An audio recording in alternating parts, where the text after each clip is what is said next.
नमस्कार। आज हम लोग बहू की विदा एकांकी पढ़ेंगे, जिसके एकांकीकार जो हैं विनोद रस्तोगी जी हैं।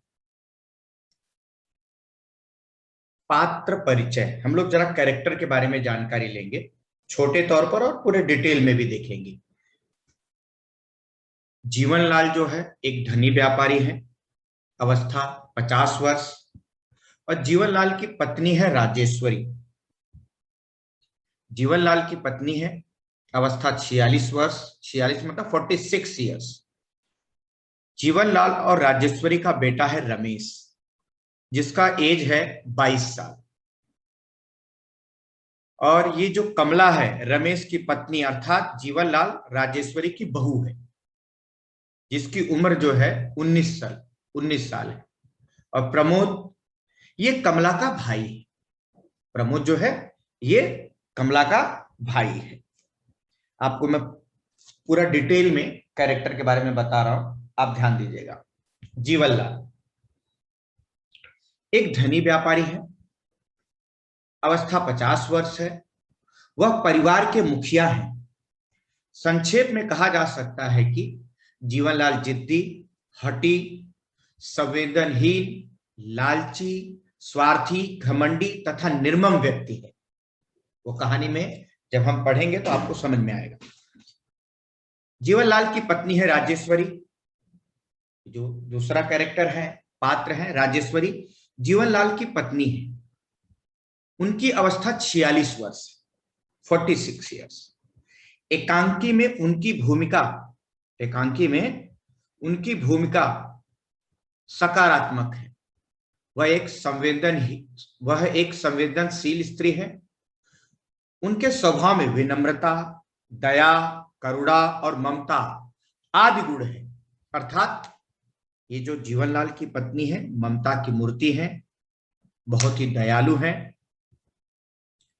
अब जीवनलाल और राजेश्वरी का बेटा है रमेश। रमेश एक आकर्षक व्यक्तित्व का सुंदर युवक है, जिसकी उम्र लगभग 22 वर्ष है। वह जीवनलाल एवं राजेश्वरी का बेटा है। कमला उसकी पत्नी है। रमेश की पत्नी का नाम है कमला। रमेश स्वभाव से आज्ञाकारी है। वह बड़ों का सम्मान करता है। ये जो कमला है ये रमेश की पत्नी है, जीवनलाल और राजेश्वरी की बहू है। कमला जीवनलाल की पुत्र वधू एवं रमेश की पत्नी। उसकी उम्र 19 वर्ष है। उसका विवाह अभी कुछ महीने पहले ही हुआ है।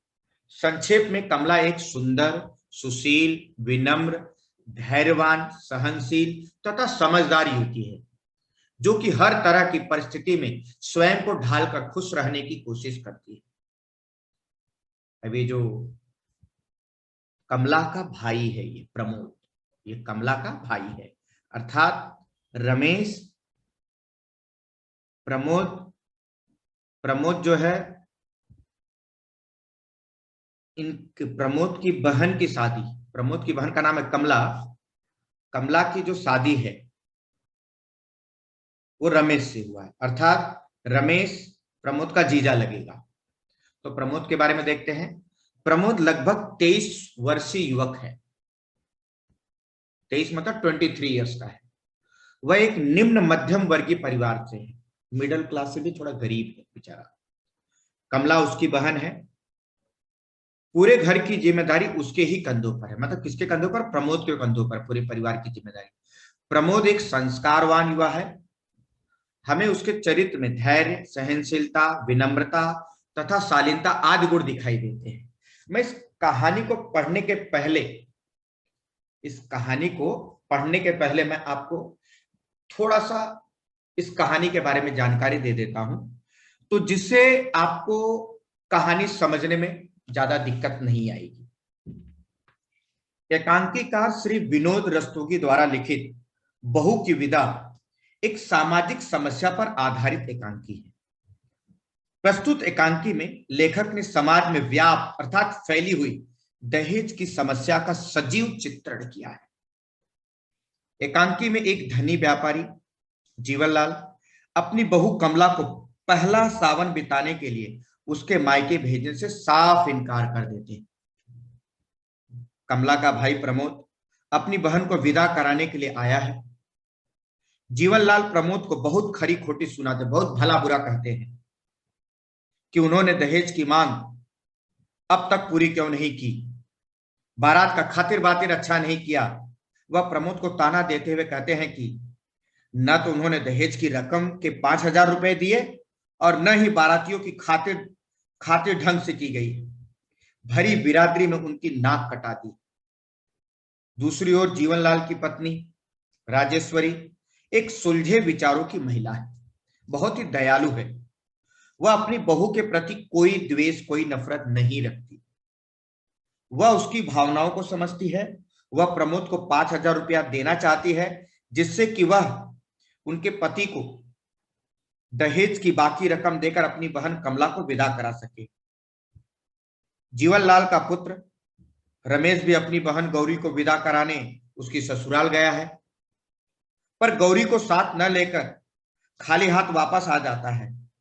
जीवनलाल यह देखकर हैरान रह जाते हैं कि गौरी की विदा क्यों नहीं हुई, मतलब गौरी की विदा क्यों नहीं हुई, गौरी को क्यों लेकर नहीं आया रमेश।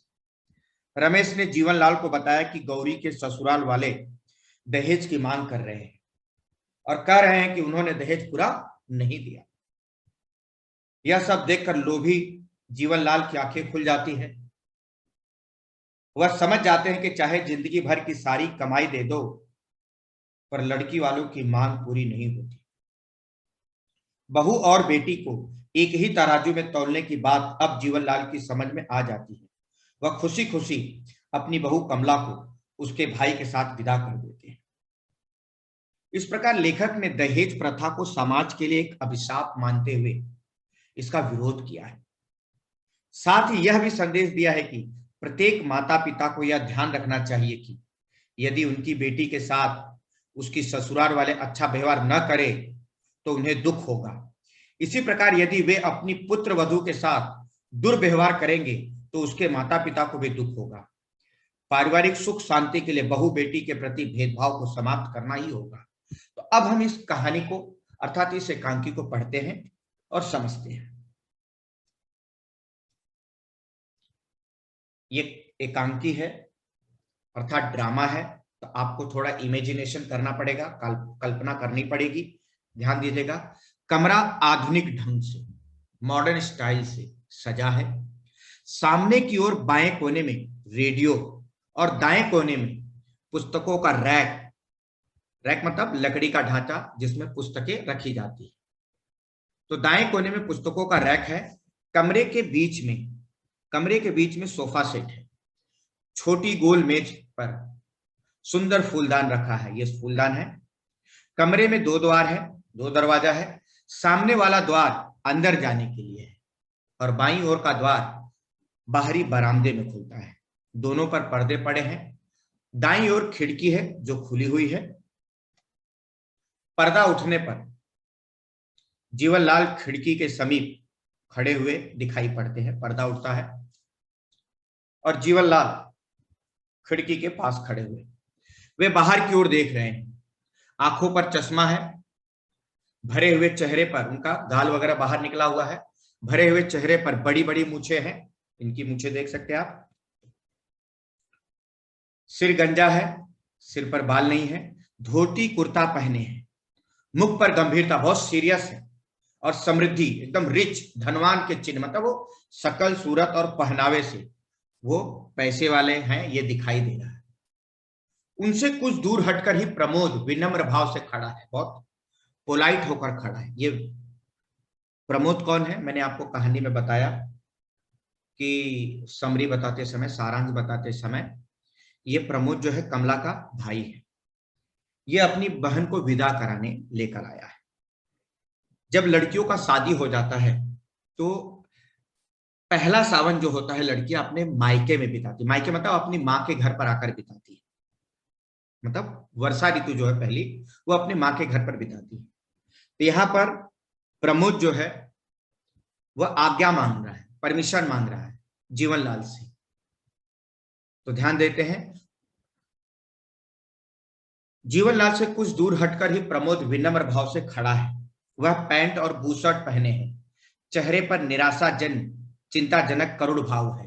वो बहुत चिंतित है, उसे पहले से ही शंका है कि शायद ये विदा करेंगे कि नहीं करेंगे। चलिए देखते हैं क्या होता है। प्रमोद कहता है आगे बढ़कर धीमे स्वर में, क्या निर्णय किया आपने? धीमे स्वर मतलब क्या होता है यहां पर बताने की यह प्रयत्न किया गया है। लड़की वाले बेचारे बहुत डर के और बहुत दबके रहते हैं। यहां प्रमोद प्रार्थना करता है और धीमी आवाज में बोलता है कि आपने क्या फैसला किया जीवनलाल को। जीवनलाल कहते हैं विदा नहीं होगी। विदा मतलब तुम्हारी बहन नहीं जाएगी अपने मायके, अर्थात जीवनलाल की बहू अर्थात प्रमोद की बहन विदा नहीं होगी। प्रमोद कहते हैं लेकिन जरा सोचिए तो, यदि आपने विदा नहीं की तो बहन की क्या दशा होगी। प्रमोद कहता है जीवनलाल को आप थोड़ा सोचिए, अगर आपने विदा नहीं की तो बहन की क्या हालत होगी, मतलब उसको कितना दर्द होगा, कितना दुख होगा। जीवनलाल कहते हैं मैंने उसकी दशा का ठेका नहीं लिया है, अर्थात मैंने उसके हालात का जिम्मेदारी नहीं ली है, मतलब उसको अच्छा और बुरा लगे उसकी जिम्मेदारी मैं नहीं लिया हूं। प्रमोद कहता है, प्रमोद जो है जीवनलाल को प्रथा और कस्टम की याद दिलाता है। क्या बोलता है प्रमोद? हर लड़की पहला सावन, पहली बारिश अपनी सखी सहेलियों के साथ हंस खेलकर बिताने का सपना देखती है। प्रमोद कहता है जीवनलाल को कि हर लड़की का सपना होता है कि पहला सावन जो है, शादी के बाद का जो पहला सावन होता है, जो पहली बारिश होती है, वो अपने मायके में अपने माँ के घर पर सखी सहेलियों के साथ हंस खेलकर बिताने का सपना देखती है। जीवनलाल कहते मुझे, मैं जानता हूं, मतलब मुझे इस प्रथा की अच्छे से जानकारी है। और जीवनलाल सोफे पर बैठकर जमुहाई लेते, जमुहाई मतलब यौन करते हैं। इसका मतलब ये होता है कि वो प्रमोद को कोई सम्मान नहीं दे रहा, उसकी बातों में कोई इंटरेस्ट, कोई रुचि भी नहीं ले रहे। जीवनलाल सोफे पर बैठकर जमुहाई लेते हैं, मानो प्रमोद की बातों से ऊब रहे हो। प्रमोद यह जानकर भी, मतलब आपको यह प्रथा मालूम है कि हर लड़की पहला सावन अपनी सखी सहेलियों के साथ हंस खेलकर बिताने का सपना देखती, आपके प्रथा मालूम होकर भी आप ऐसा कर रहे हैं। जीवनलाल कहते हैं अपना निर्णय सुना चुका हूं, मैंने अपना फैसला दे दिया है, विदा नहीं होगी। प्रमोद यदि मैं कमला को बिना लिए ही गया तो मां का हृदय टूट जाएगा। या प्रमोद कह रहा है कि मैं अगर कमला को बिना लिए गया तो मां दुखी हो जाएगी, उसके दिल के टुकड़े टुकड़े हो जाएंगे, क्योंकि मां वहां इंतजार कर रही है, वो भी बेसब्री से इंतजार कर रही है कि उसका बेटा, उसकी बेटी आएगी, कि मैं आया हूं और कमला को लेकर जाऊंगा। तो प्रमोद बोलता है यदि मैं कमला को बिना लिए ही गया तो मां का हृदय टूट जाएगा। जीवनलाल बोलते हैं प्रमोद मैं मजबूर हूं, प्रमोद मैं मजबूर हूं, अगर तुम्हें मां बहन का इतना ही ख्याल था, तुम्हें अपने परिवार की इतनी ही चिंता थी, तो दहेज पूरा क्यों नहीं दिया। उसने क्या कहा, तुम्हें अपनी मां बहन का, इतने अपने परिवार का, अपनी बहन का, अपनी माता का इतना ही ख्याल था, तो दहेज पूरा क्यों नहीं दिया। प्रमोद दीन लाचारी स्वर में हेल्पलेस होकर के, क्योंकि मजबूरी है, गरीब है वो, तो प्रमोद कहता है अपनी सामर्थ्य के अनुसार जितना भी हो सका हमने दे दिया।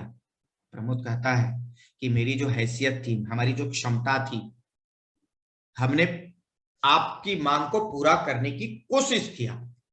फिर भी अगर मतलब फिर भी अगर कम पड़ रहा है तो मैं बाद में धीरे धीरे दे दूंगा जो आपकी मांग है।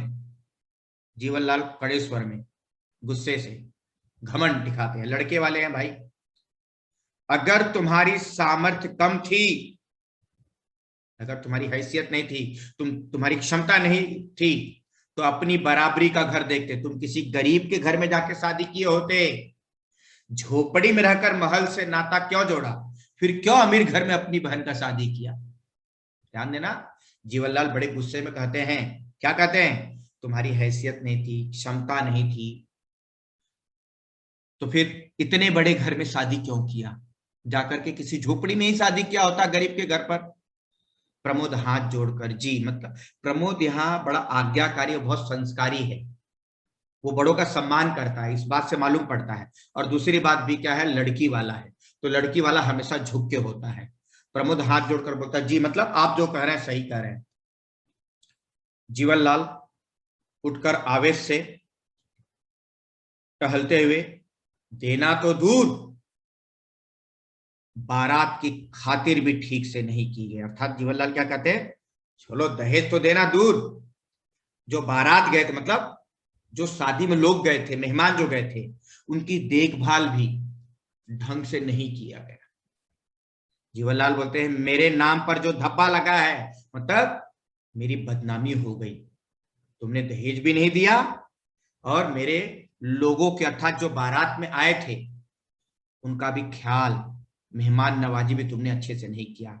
मेरी शान को, मेरी प्रतिष्ठा को, मेरी सम्मान को जो ठेस पहुंची, मेरा सम्मान गिर गया। भरी बिरादरी में, मेरी पूरी जाति में, पूरी कम्युनिटी में जो हंसी हुई, उस करारी, उस बड़े चोट का घाव आज भी हरा है, मतलब वो दुख मुझे आज भी याद है। जाओ कह देना अपनी मां से कि अगर बेटी की विदा कराना चाहती हैं तो पहले उस घाव के लिए मरहम भेजें।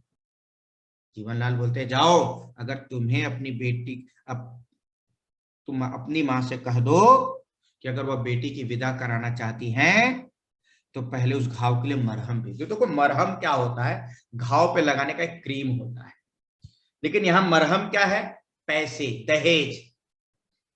ये जो जीवनलाल को घाव क्या लगा है, जीवनलाल को क्या लगता है कि उनको दहेज भी नहीं दिया गया और बारातियों का देखभाल भी नहीं किया, उससे उनका सम्मान गिर गया।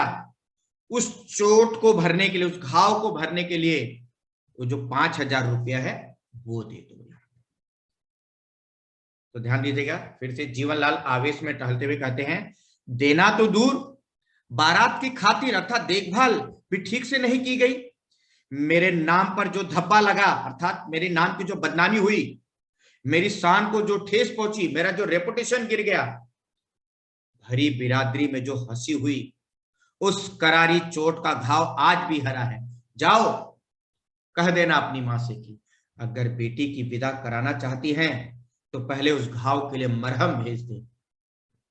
प्रमोद जी, प्रमोद कहता, आप इस समय तो विदा कर दे, अभी तो मैं आया हूं उसे लेने, इस समय आप मेरे साथ मेरी बहन कमला को भेज दे, हम गौने में, गौने मतलब फिर से जब मैं लेकर आऊंगा, शादी के बाद लड़की की दूसरी विदाई, अर्थात जब कमला को लेकर आऊंगा यहां पर छोड़ने के लिए, तो आपकी हर मांग पूरी करने की चेष्टा करेंगे, मतलब मैं कोशिश करूंगा आपकी जो मांग है उसको पूरा करने की, मतलब आपकी जो मरहम है, जो आपको घाव लगा है, हमारी वजह से जो तकलीफ हुआ है, उसे दूर करने की मैं पूरी कोशिश करूंगा।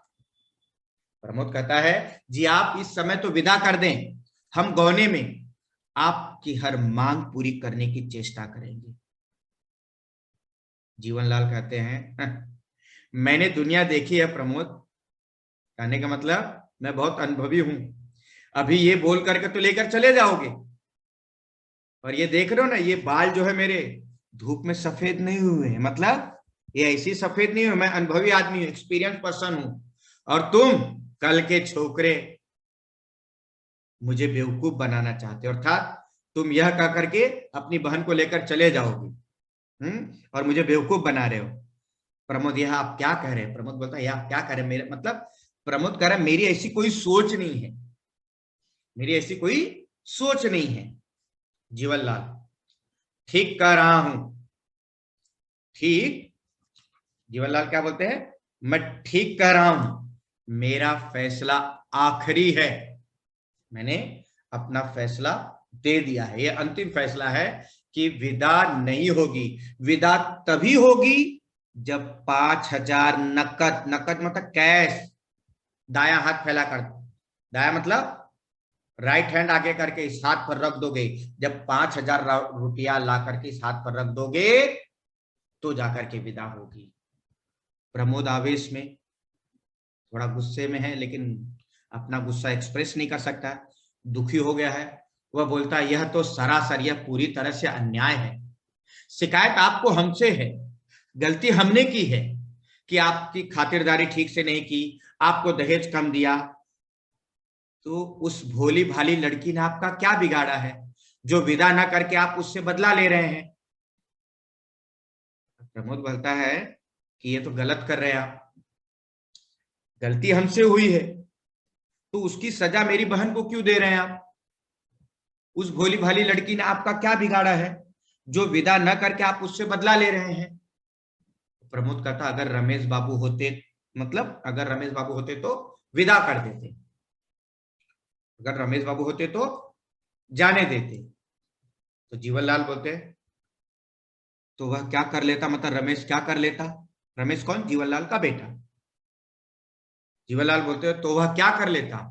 मेरे सामने मुंह खोलने की हिम्मत नहीं है उसमें, वह मेरे सामने मुंह नहीं खोलता है। वह बड़ों का सम्मान करता है, वह मेरा बेटा है।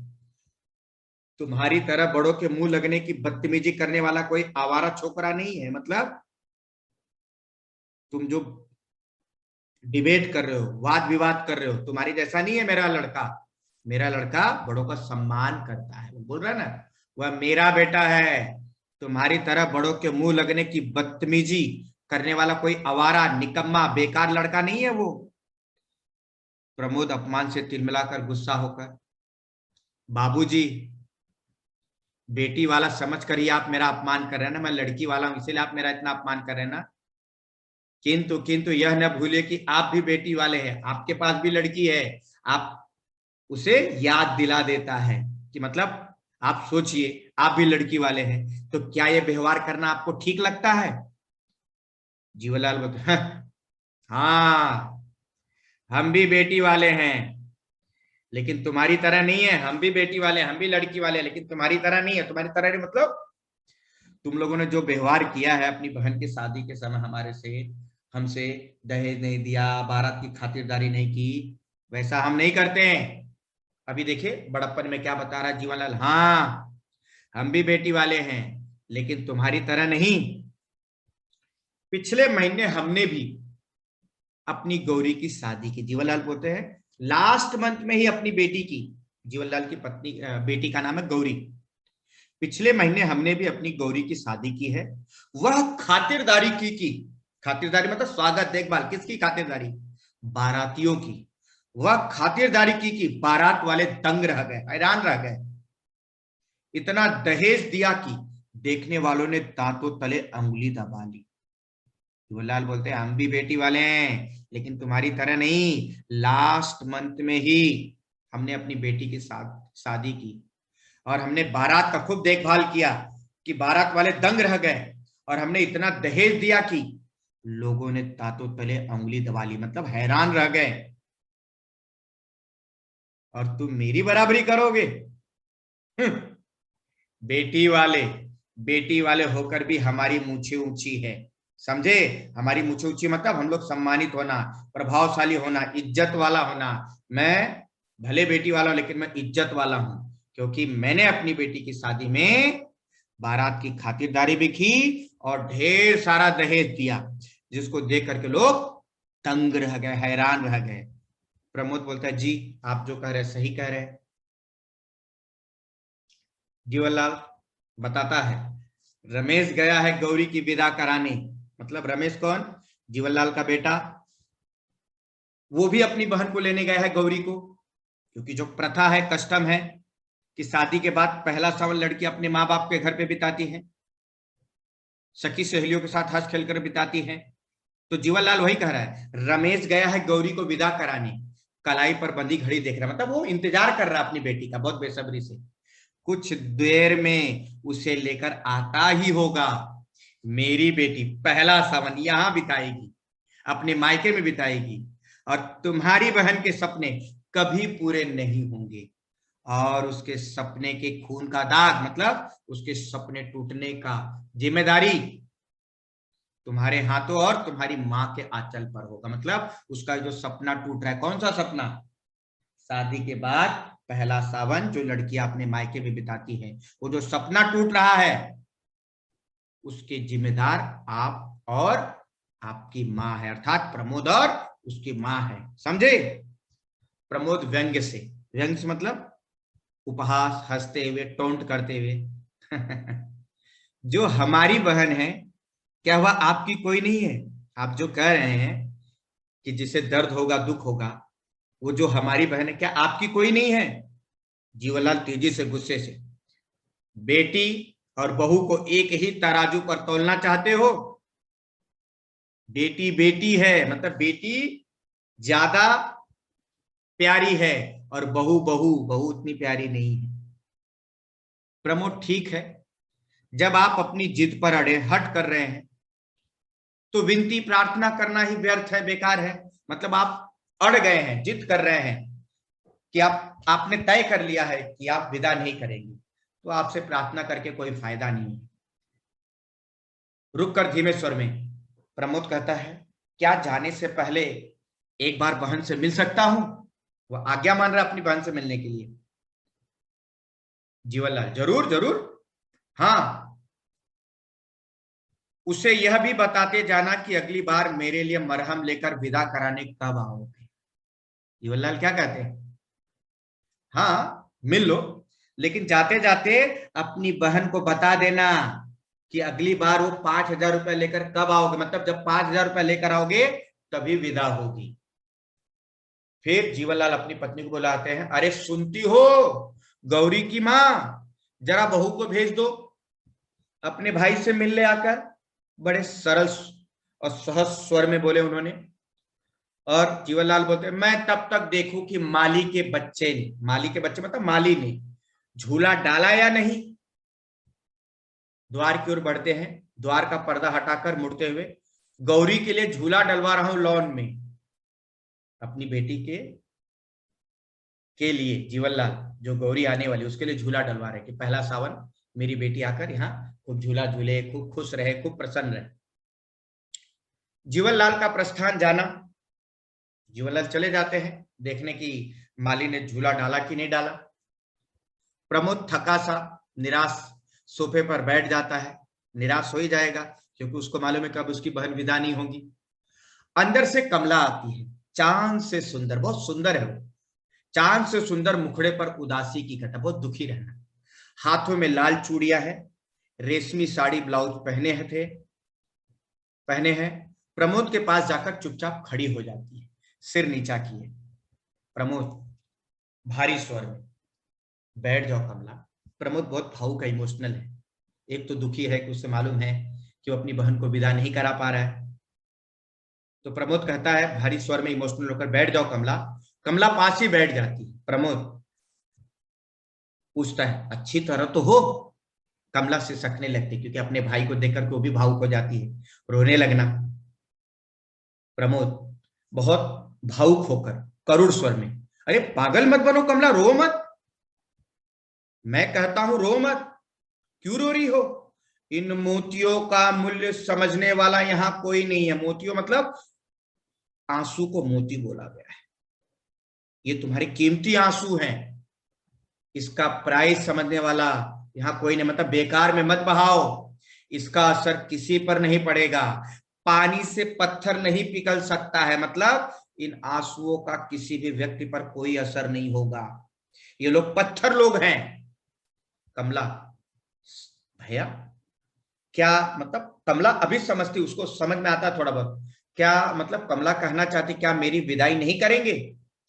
प्रमोद कहता, घबराओ मत, मैं जल्दी ही फिर आऊंगा और उस बार विदा अवश्य होगी, क्योंकि मैं चोट का मरहम लेकर आऊंगा।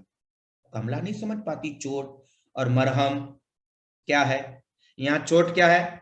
जीवनलाल को दुख हुआ है कि उनको 5,000 दहेज नहीं मिला, बारात की खातिरदारी नहीं हुई है और उनके जाति लोगों में बहुत बदनामी हुई है, तो उसके लिए उन्हें 5,000 रुपया दे तभी जाकर के वो घाव भरेगा। प्रमोद बोलता है घबराओ मत, मैं जल्दी ही फिर आऊंगा और उस बार विदा अवश्य होगी, क्योंकि मैं चोट का मरहम लेकर आऊंगा। कमला न समझने के ढंग से, उसको समझ में नहीं आ रहा मरहम मतलब क्या है, मरहम उसे समझ में नहीं आता है। प्रमोद कहता हाँ कमला, हमारे व्यवहार से बाबूजी के कलेजे में, हृदय में घाव हो गया है। मतलब हमने क्या व्यवहार, वह कहना चाहता है प्रमोद कि हम बारात में जीवनलाल जी का कहनामा है कि मैंने खातिरदारी अच्छे से नहीं की, दहेज नहीं दी, उसके वजह से उनको दुख हुआ है। हाँ कमला, हमारे व्यवहार से बाबूजी के कलेजे में घाव हो गया है, उन्हें मरहम चाहिए और उस मरहम की कीमत है 5,000 रुपए। कमला चौंक कर भाई की ओर देखती, क्योंकि बहुत बड़ा रकम है ये, उसे मालूम है कमला को उसके घर की परिस्थिति क्या है। प्रमोद कहता तुम चिंता ना करो कमला, मरहम का प्रबंध इंतजाम मतलब पैसों का इंतजाम हो जाएगा। इस गिरे हाल में मतलब इस बुरे कंडीशन में भी, जो घर जो टूटा फूटा हुआ भी, मकान 7-8 हजार में तो बिक ही जाएगा। सोचिए, ये अपनी बहन के लिए जो 5,000 रुपया देना बाकी, उसके लिए अपना घर बेचने का है। इसी प्रकार से आज भी हमारे देश में, समाज में ये दहेज प्रथा जो है बहुत बुरी तरह से घुसी हुई है। गांव में लोग अपना खेत, मकान, गहने सब बेच करके लड़कियों का शादी करते, दहेज देते हैं, सब दहेज देते हैं। यहाँ वही बोला गया है। देखिए कमला क्या बोलती है, प्रमोद क्या बोलता है, तुम चिंता ना करो कमला, मरहम का प्रबंध हो जाएगा, इस गिरे हाल में भी मकान 7-8 हजार में तो बिक ही जाएगा। कमला व्याकुलतापूर्ण आग्रह से मतलब बेचैन होकर घबरा जाती है और वह नहीं चाहती ऐसा हो। कमला बोलती मेरी विदा के लिए घर न बेचना भैया, मतलब मुझे लेकर जाने के लिए, मेरी विदाई करने के लिए अपना घर मत बेचना। आपको मेरे सुख सुहाग की सौगंध, सुख सुहाग मतलब मेरे सुख की सौगंध, अगर आप चाहते हो मैं सुखी रहूं, आप मुझे देखना चाहते हैं, उसकी कसम आप मुझे विदा कराने के लिए घर ना बेचना। प्रमोद बोलता है यह क्या कह रही हो तुम, क्या तुम नहीं चाहती कि पहला सावन सखी सहेलियों के साथ मां के घर बिताओ। कमला बोलती किस लड़की की यह कामना नहीं होती भैया, किस लड़की की यह इच्छा नहीं होगी कि भैया, लेकिन लेकिन उस कामना की पूर्ति के लिए, उस इच्छा की पूर्ति के लिए पहला सावन मां के घर पे बिताने के लिए इतनी बड़ी कीमत चुकाना कहां तक ठीक है। साल 2 साल में विमला का भी ब्याह भी आपको करना है। विमला कौन है, कमला की छोटी बहन, अर्थात प्रमोद की छोटी बहन। कमला को चिंता है, परिवार की परिस्थिति उसे मालूम है, तो वही बोल रही है साल 2 साल में आपको विमला का भी ब्याह करना है, फिर कैसे कर पाएंगे। साल 2 साल में विमला का ब्याह भी आपको करना है। आवेश में आकर और थोड़ा गुस्से और भावुक में बोलती है कमला, बोलती है किस लड़की की यह कामना या इच्छा नहीं होगी भैया, लेकिन लेकिन उस कामना की पूर्ति के लिए मतलब उस इच्छा को पूरा करने के लिए इतनी बड़ी कीमत चुकाना कहां तक ठीक है। सिर्फ मेरे लिए घर बेच दिया जाए, पूरा परिवार दुखी रहे, ये कहां तक ठीक है। साल 2 साल में विमला का ब्याह भी आपको करना है। प्रमोद बीच में ही, लेकिन तुम मतलब, लेकिन तुम कैसे रहोगी, तुम क्या, तुम्हें मायके की याद नहीं आएगी, तुम कभी विदा मतलब वापस नहीं आओगी, तुम्हें विदा भी नहीं करेंगे, उसे भी मालूम है प्रमोद को। कमला कहती मेरी चिंता आप न करें भैया, सच मेरी आप चिंता मत करें, विदा न होने से मुझे जरा भी दुख न होगा, मैं यहाँ खुश हूं। कमला यह कहना चाहती है। प्रमोद कमला, कमला कहती गौरी आ रही है, बहुत अच्छा स्वभाव है उसका, बहुत अच्छा बिहेवियर है, व्यवहार है, हर समय हंसती हंसाती रहती है, एकदम सहेली की जैसी रहती है, उसके साथ रहकर मुझे सखी सहेलियों की कमी बिल्कुल नहीं अखरेगी, कमी महसूस ना होना। आप विश्वास करें भैया, मैं विदा नहीं रहूंगी तो भी मैं यहाँ बहुत खुश हूं। प्रमोद कहता है लेकिन आज नहीं तो कल रुपया तो देना ही पड़ेगा, वो जो है 5,000 रुपया वो आज नहीं तो कल देना ही पड़ेगा। कमला कागज के टुकड़ों पर अपना श्रेय, प्रमोद कहता है लेकिन आज नहीं तो कल रुपया तो देना ही पड़ेगा कमला, आज नहीं तो कल पैसा देना पड़ेगा 5,000 रुपये। कमला कागज के टुकड़ों पर अपना स्नेह और प्यार बेचने वालों के बीच तुम इस तरह कब तक रह सकोगे? ध्यान देना, प्रमोद क्या बोला, कागज के टुकड़ों पर, मतलब ये पैसों पर अपना प्रेम दिखाते हैं, इनका प्यार पैसों से है, तुमसे नहीं। अगर मैं पैसा नहीं दूंगा ये तुम्हारे साथ जुल्म करेंगे, अत्याचार करेंगे, तुम खुश नहीं रहोगे और तुम्हारी विदाई भी नहीं करेंगे। तो प्रमोद बोलता है लेकिन आज नहीं तो कल रुपया तो देना ही पड़ेगा कमला। कागज के टुकड़ों पर का मतलब पैसों पर अपना स्नेह, प्रेम और प्यार बेचने वालों के बीच तुम इस तरह कब तक रह सकोगी? कमला धीरे धीरे, कमला कहती धीरे धीरे सब ठीक हो जाएगा भैया, समय सब ठीक कर देगा, आप चिंता मत कीजिए। माँ जी तो ममता की मूर्ति है ही, मतलब यहाँ जो उसकी सास है राजेश्वरी जो है वो ममता की मूर्ति, मतलब एकदम माँ के जैसा प्रेम करती है। मुझे कभी कमी ही महसूस नहीं होती है कि मैं अपने ससुराल में हूं, उसे ऐसा लगता है जैसे वो मायके में है। बाबूजी जरा जिद्दी स्वभाव के हैं, हठी व्यवहार के हैं, समय के साथ वे भी सब भूल जाएंगे, मतलब समय बीतेगा वे भी भूल जाएंगे। प्रमोद बोलता है मुझे तो ऐसा नहीं लगता। क्यों नहीं ऐसा लगता प्रमोद को? क्योंकि जीवनलाल का वो व्यवहार था, गुस्सा था। मुझे, प्रमोद बोलते मुझे तो ऐसा नहीं लगता, सब एक ही धातु के बने, धातु मतलब सब लोग कठोर है, यहाँ पे मेटल के बने। हो सकता है, प्रमोद अंदाजा लगाता है, हो सकता है माँ जी की ममता सिर्फ दिखावा हो, माँ जी सिर्फ दिखावे के लिए प्रेम करती हो, ढोंगपना करती होंगी, दिखावा करती होंगी। तब तक अंदर से राजेश्वरी का प्रवेश, गोरा रंग, स्वस्थ शरीर, सफेद साड़ी और ब्लाउज पहने हैं। राजेश्वरी जैसे, राजेश्वरी कहती कैसा दिखावा भैया, कैसे दिखावे की बात हो रही है यहाँ पर?